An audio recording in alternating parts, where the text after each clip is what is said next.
What's up guys, iDevice Help here, and Apple officially released iOS 10 worldwide a few days ago. And I'm sure a lot of you guys were enjoying the new software, but if you can get better battery life from the software, would you? Well, in this video, I'm going to show you all my tips and tricks that allow me to get an additional hour or 2 hours in some cases of my battery life on my device running iOS 10. So let me go ahead and show you some of the tricks and tips to help you improve the battery life on your iPhone. The first section you want to look into is the settings and the privacy section.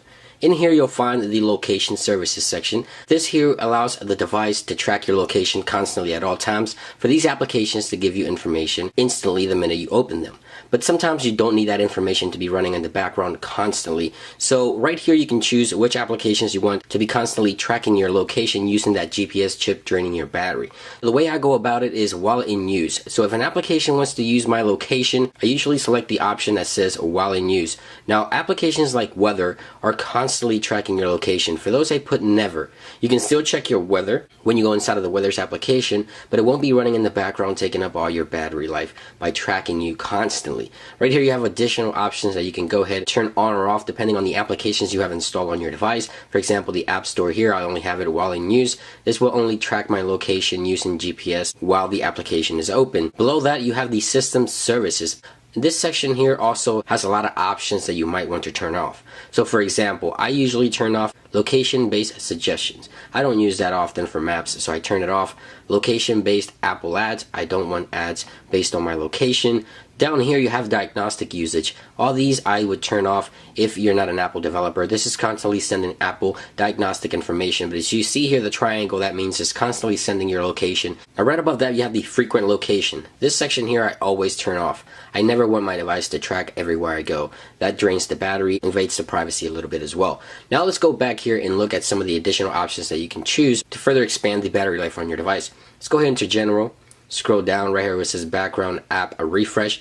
This section here allows each application to constantly be running in the background. So for example, the Apple Store is constantly updating. So when I launch the app, I get the latest information about the application and what's happening. I don't normally want all my applications to do this, so I can toggle those individually. Again, by turning these off, you get better battery and better performance from your device as well. I typically turn everything off. I only want my applications to refresh when I launch them. I don't want them to be running in the background at all times. I don't really need that.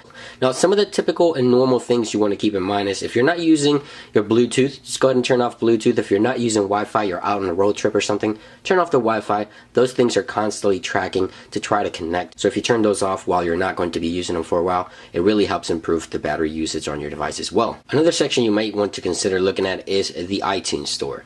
In this section here, you have the automatic download music, apps, books, and updates.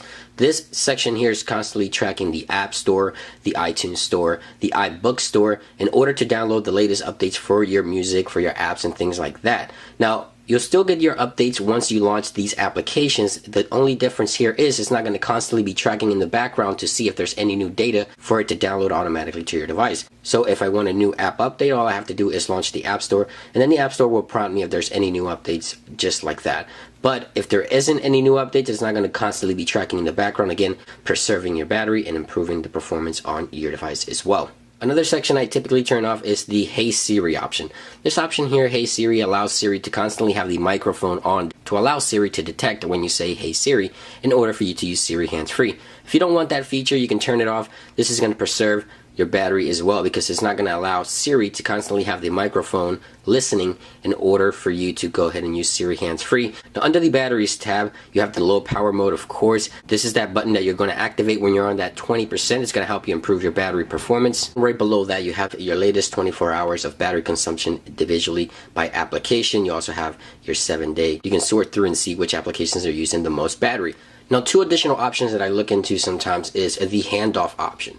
This option here is constantly tracking other devices around you, whether it's your Mac, your iPad, your iPods, in order to hand off any task that you might be doing on your iPhone to be transferred over to those devices. It's very useful if you have other Apple devices, but if you don't, you can turn this off and it will no longer track other devices around you in order to hand off those tasks to those devices. And the last option I want to share with you guys is the new Rise to Wake option. This Rise to Wake option is very self-explanatory. If you put your device to sleep, bring up the screen like that, the device will turn on the display. It's constantly using the proximity sensor and the gyroscope built into the device in order to give you that rise to wake option. Now this is only available on the iPhone SE, iPhone 6s, 6s Plus, 7 and 7 Plus, but that option is one of those that you can also toggle off if you wish to do so. But anyway guys, this about brings it into this video. Hope you guys enjoyed my tips on how to save battery in iOS 10. If you enjoyed the video, like always, don't forget to leave that like. Much more videos coming your way. Be sure to stay tuned. It's been iDevice Help, and I will catch you guys